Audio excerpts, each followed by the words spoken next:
What I thought I'd start doing is start a diary. Okay, why? Just 'cause I sort of had a bit of time on my hands and that. Just thought, write it down, write stuff down. And do you hope that this one day will become one of the great literary documents like Samuel Pepys' diary? I haven't heard of that. Is it any good?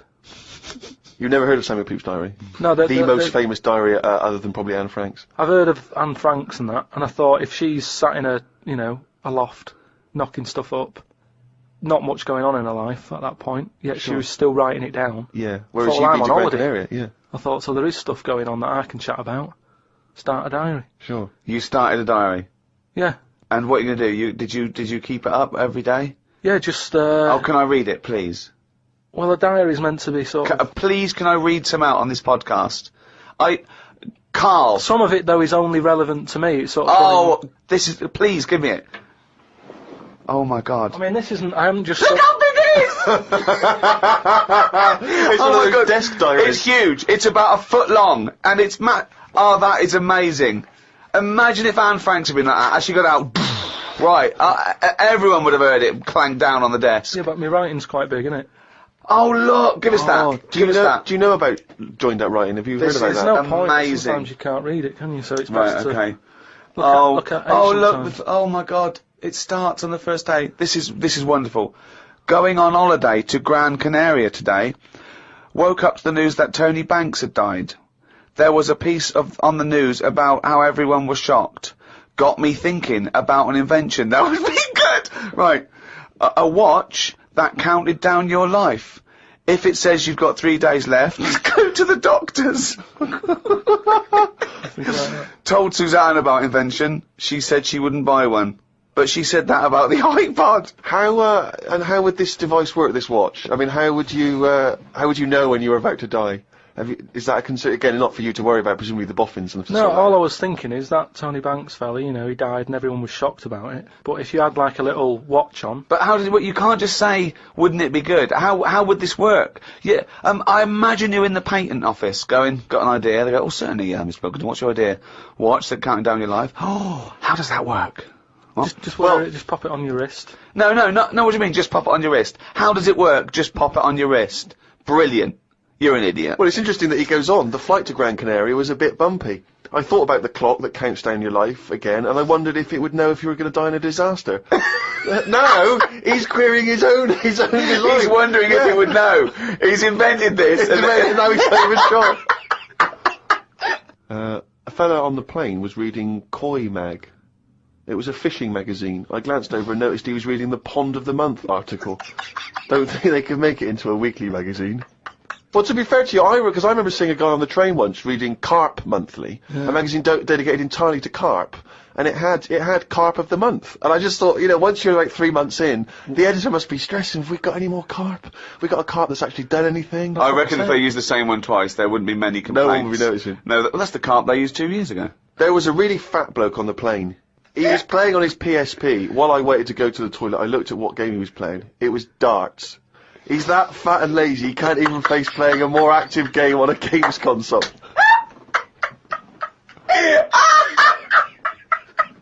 Me and Suzanne got off the coach along with a couple of old people. One of them was in a wheelchair. I don't think it was wise of them to come to a volcanic island with a wheelchair. Everywhere's pretty rough paving and slopey. Guess I'll keep an eye on it as the weeks go on. Day 2 in Gran Canaria. Brilliant, we're only at day 2. The hotel's a bit odd. I've never seen as many cross-eyed people in one location. That's enough, isn't it? That's amazing! Well, you may as well let me read on a bit more. No, this is amazing. Well, come back to This it is a later, brilliant diary. This might be the best diary ever written. Oh. While sat listening to the Kinks on my iPod, I wondered if everybody thinks in their accent. I know I do. What's this? What are you talking about? Just that, when I've been sat there lying on the lounger, right, and I was thinking about stuff. How do you know you think in your accent? Tell me a typical thought. Because what I mean is, say if I was like, if I saw something, right, do you know how I say, like, oh, that's a bit weird, isn't it? No, but that was I don't being have said. to. But when you think, I don't think the sentence is like I'm saying it. It's just a thought. The thought appears. It's conceptual and it's already there. It's not like I go, Rick, what? Just looking at that fellow over there, were you? Yeah, I was, yeah. I was thinking it was a bit weird. Oh, so was I. I don't think out whole sentences. Whereas you have Karl, stop listening to the Kinks for a minute. Look over there. More cross-eyed people. No, well, that's Is that how kind your of- mind works? In a way, yeah. And Brilliant. that's when, because I That thought, explains a lot. It's great that he has to think about whole sentences. because I thought, that's weird, isn't it? Like, I didn't think, that's weird, isn't it? And I thought, I actually think in my accent. And then I thought, does Stephen Hawking, does he, when he's doing his maths and that, is he, I don't know where he's from, so I don't know what his accent would be like. I think he's from Kent or Cambridge or Oxford or something. Right, so, So you think he might think in his voice, in that voice box computerised thing. voice? Just wondered. Had lunch inside today due to shite weather. Sat next to an old fella. Old men's ears and noses carry on growing as they get older. Suzanne noticed his fingers were fat too. Maybe they continue to grow. Suzanne didn't laugh when I said her arse had the same problem.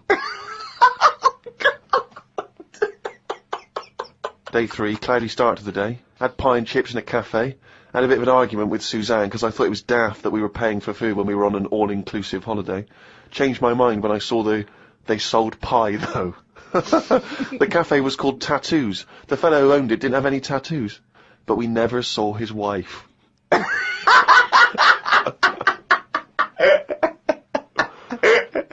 Oh, brilliant. Had a drink in a bar. Everyone sat and watched one of the local cats lick its bollocks. It's the greatest holiday in the world. That's the entertainment in that town. Went back to the hotel and had a sleep before tea. I love the fact you're moaning about old people, but you're just as bad. You've done nothing so far. He's done nothing, he's got a big hip.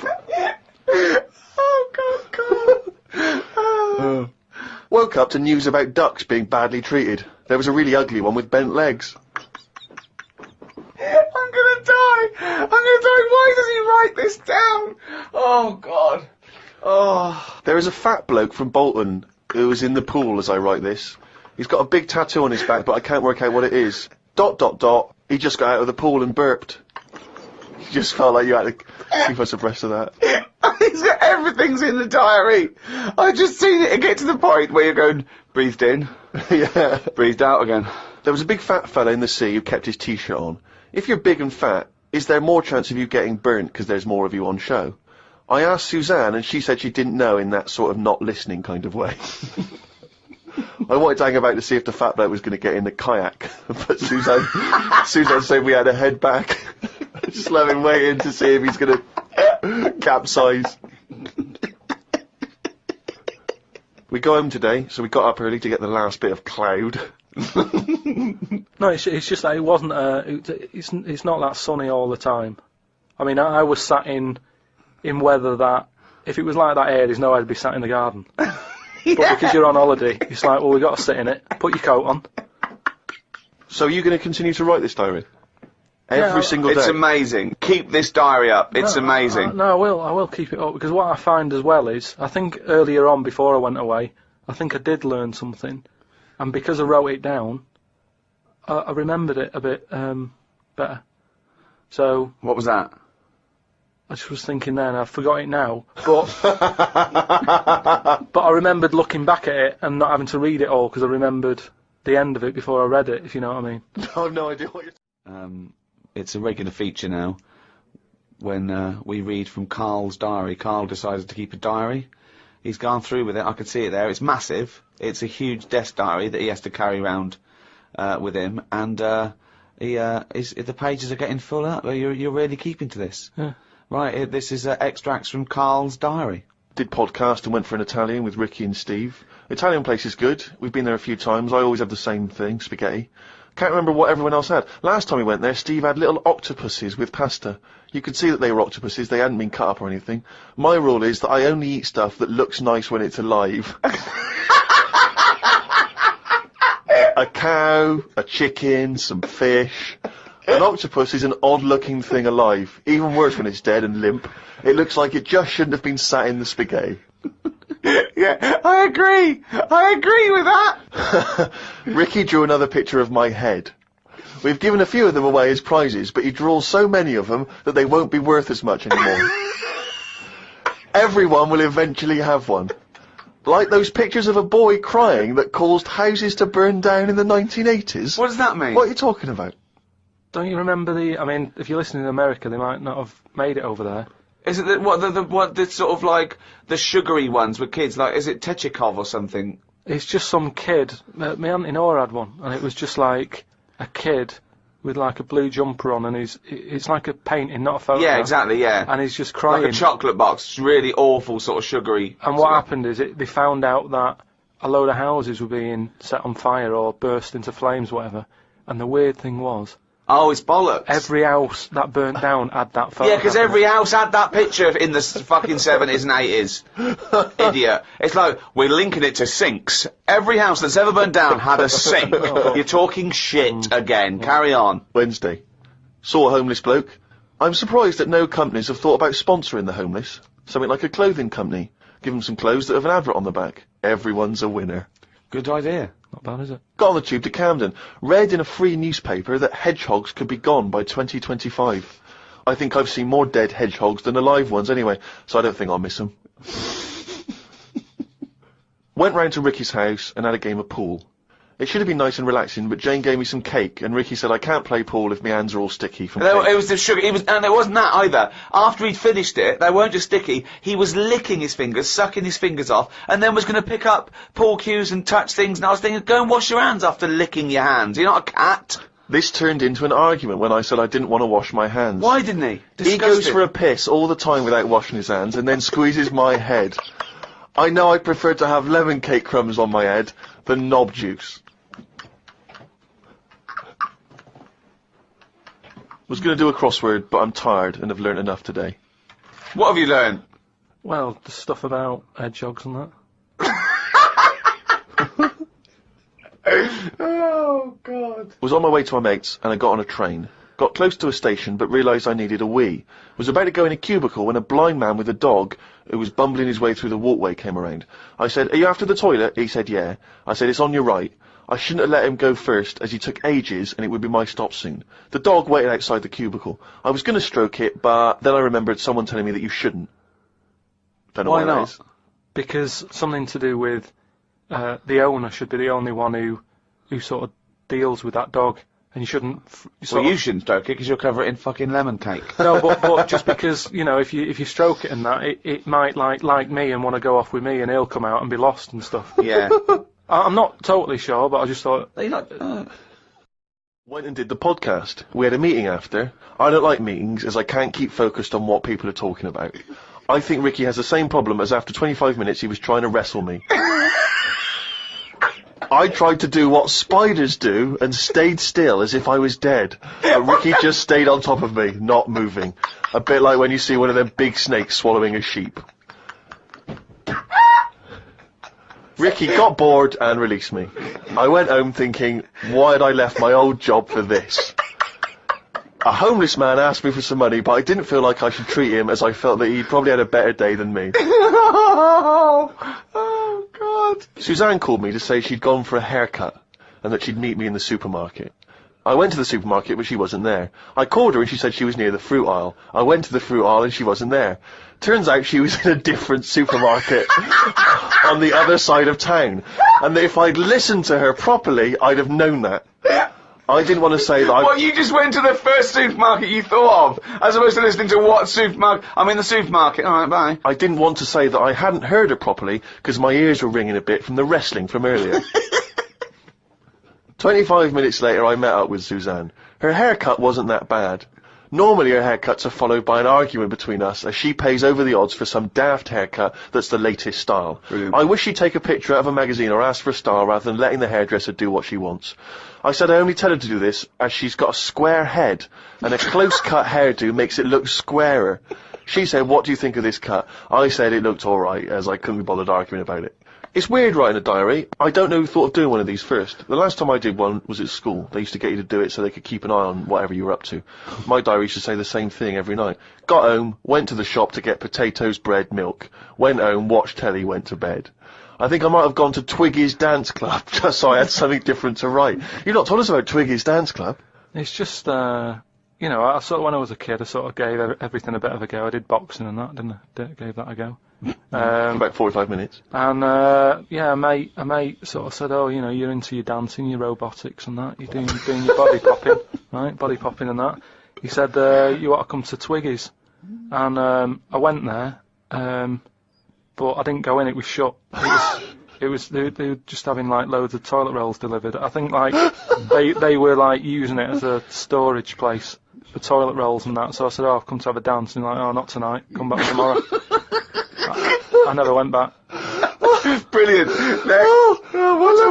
What a waste of an anecdote. Right. Brilliant. Just to recap, you're convinced then that the teachers are asking you to keep diaries so they can keep tabs on you. And then to continue the diary, as there were more problems happening on the estate, they started to add Saturday and Sundays to the school diary to keep an eye on what we were doing at the weekend. I struggled to fill it on a Sunday, as the shop I got potatoes and bread from was shut on a Sunday. I had to go over to Shepherd's Bush to meet someone. I got the tube. There was a badly burnt man on the tube. It's amazing how the body can continue through quite a lot of bad stuff. It got me thinking about how much stuff you could remove in your body, one by one, without dying. If it was a competition, the cockroach would win, as it can live for a week without a head. I just mean, like, say if, you know, they run out of ideas for TV programmes and that, right? They get someone who isn't well. They go, look, do you mind if we make a programme on you? And what they do, they sit them in the bed, and they go, right, what we're going to do now is take out the heart, but replace it with a pacemaker. Right, No. Sorry. People with pacemakers don't have their heart taken out and a pacemaker popped in. All right, then. Some sort of machine. What I'm getting to is... Have you been playing Operation? What I mean is the big finale would just be a head chatting with loads of wires going into it, and it's like, look what we can do with science.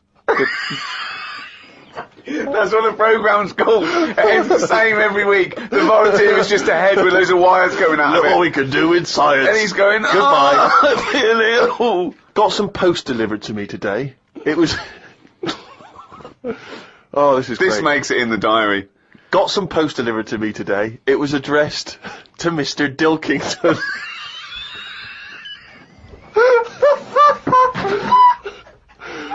I don't know why that's so funny. Oh, God. I got some post delivered to me today. It was addressed to Mr. Dilkington. I opened it, and the first sentence read, Dear Mr. K. Dilkington, you're one of our most valuable customers. I put it in the bin. Thought I would learn some new words, as Steve always says I don't use enough different words. I read in the Fortean Times that the word whew means an ugly female ghost with drooping breasts. What do you mean? Is that how am I pronouncing that right? Who's using that word? Who is using that word? It was just W-E-W-E. Let's call it a woo. An ugly female ghost with drooping breasts. I think I'm right when I say there are too many words in the world. I don't think I will ever get round to using the word woo. Watched a health programme. Wasn't watching it properly, but heard some doctors say that we only get so many heartbeats in a lifetime, so don't do too much exercise. I told Suzanne, and she said I probably hadn't heard it right. We got talking about death. Suzanne said she didn't like thinking about it. I said she might end up being a woo. I was chuffed as I'd managed to use my new word. I went to the supermarket to get tonight's tea. On the way, I stopped and looked in the fishmongers at all the different fish they had in the window. It's like a child in one of those kids' TV shows. I know. Mr. Pilkington went to the fishmonger. He stopped and looked at all the fish in the window. Hello, Mr. Dilkington, they said. There was a newspaper clipping stuck on the glass about a two-headed fish that they've made in Taiwan. I don't see the point in doing this, as a fish having two heads ain't going to solve the world's hunger problems, as the head is the bit you throw away. Invent a fish with two bodies, and I'd say well done. Good point, isn't it? Suzanne watched one of her favourite TV programmes. I've told her the telly only goes on if there's something she wants to watch. If there's nothing on, she has to talk to me about stuff I've learnt. Like Descartes. Watched a programme on him the other day. He is the one who said something like, I know I'm about 'cause I dream. Doesn't work for everything, 'cause ants don't sleep. I don't know if I'd like that or not. Sunday, got up, Sunny day, so I went for a walk in the park. There was a bloke walking down the street who was whistling some kind of annoying tune. He seemed quite happy with himself. Do people only whistle when they're happy? I don't whistle very much. It's a good point. Whistling is so inane to me. But yeah, it's sort of like going, I'm content, it really is that thing that if they go, you go, well, Mr. Mellors, I'm afraid, I've got some bad news. Not only has your wife died, but you've lost the house. Thanks, Doctor. Wouldn't happen, would it? No, you don't whistle when yeah. you're sad. The other place you hear it, of course, is changing rooms. And that's men going, I'm whistling, so I'm not looking at your cock. How could I be? I'm concentrating on whistling. The lake was frozen over where I was walking. The ducks looked worried. They were sat on the edge of the lake waiting for it to melt. Were they, Karl? Yeah, we just sat there looking, sort of going, oh, what's going on? I don't know. How long is a duck's memory? Because I wondered whether they're going, this doesn't seem right, but I don't know why. I asked Suzanne why ducks don't use their wings much. They seem to walk and swim more and don't bother using their wings. Suzanne said she had to call her mum and dad, so I never got an answer. The old excuse! Suzanne, I can't talk now, Karl. Gotta phone my mum. There was a marathon-type run going on in the park. It reminded me of the time when we were moving flat. It was the day of the London Marathon. Me and Suzanne were walking down the middle of the road, taking some stuff to our new flat. I was carrying a lamp and a kitchen bin. People were clapping me, thinking I was doing some kind of fun run.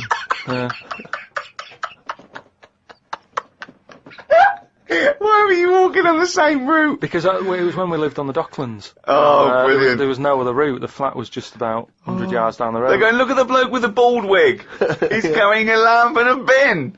Took a bag of old clothes to Oxfam. It was just old T-shirts and a couple of jumpers with holes in it. I don't think anyone will buy them. But the Oxfam is closer to the flat than the wheelie bin is. On the tube on the way back home, saw an advert for a book about a woman who works in a funeral home.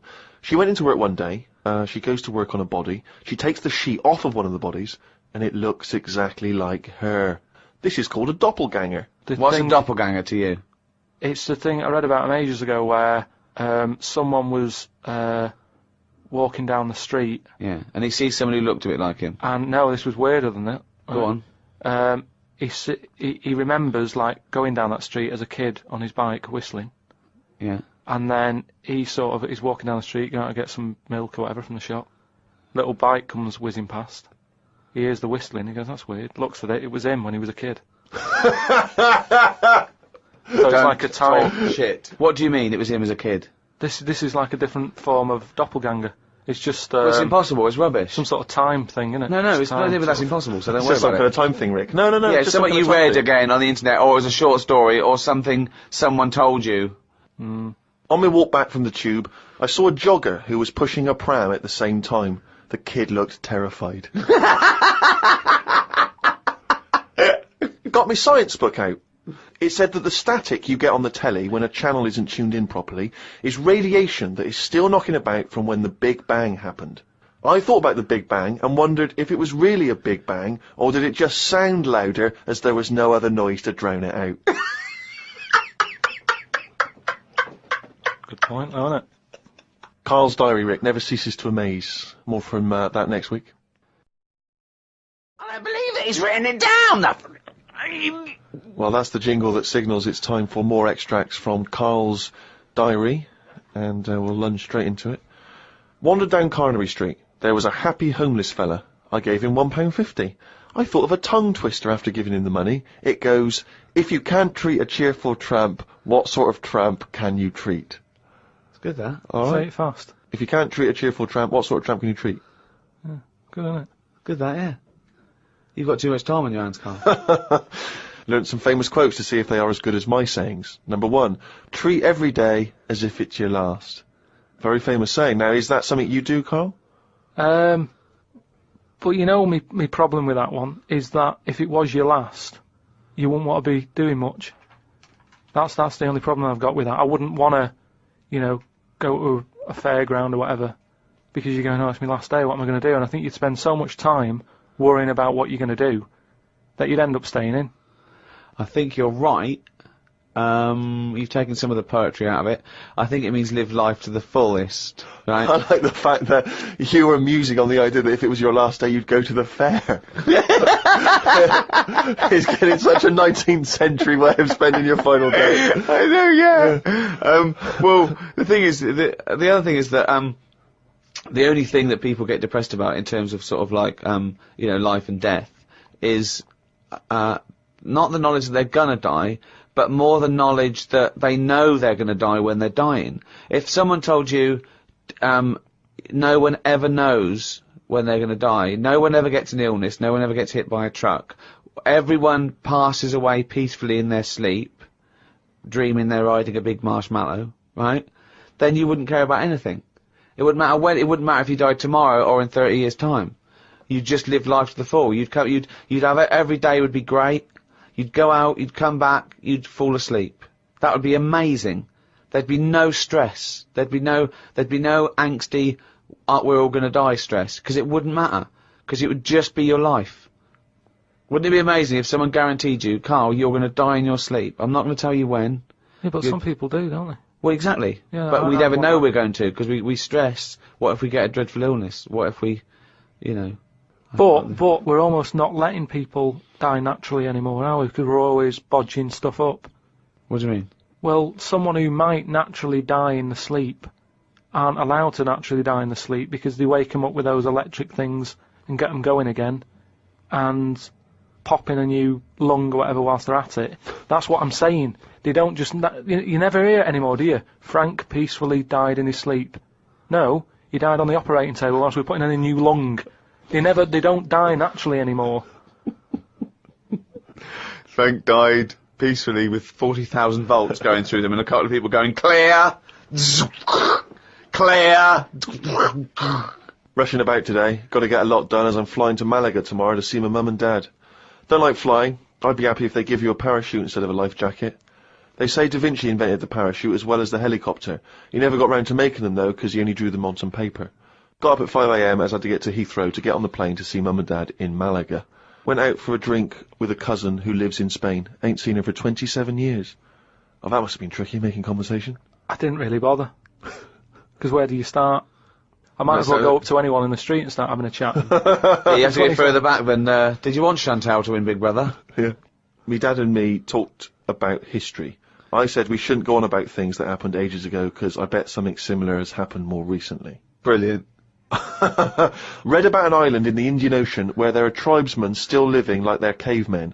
A helicopter tried to land and the tribesmen chucked spears at them. This is what I meant about not having to talk about things that happened ages ago. We have got new cavemen now, so why do we talk about the old ones? People could have lived before, but computers and all that blew up and books got burnt, so all they had left was what these tribesmen have got left. Ramblings That's the ramblings man. of a maniac. That's just a few hours before you go crazy with a gun in the... No, but what I mean there is, right, say if all this has happened before, right, podcasting's been happening years ago, something happens. Again, a lot of information from the Planet of the Apes. Something happens, world ends, right, we come back again somehow. Yeah. It's the detail you leave out that makes you intriguing. Just like the watch that you can wear that tells you when you're going to die. How does it work? Pop it on your wrist. That's all the detail you need. So the world happened. We came back. Have you seen the pictures? Forget it then if you don't get it. It's interesting that you had all those profound thoughts about this period in the past when they all lived, but you still found it appropriate to include at the end of that. It says the tribesmen wave their knobs about when they've had enough of having visitors. That's what it said in the paper. That's what happens.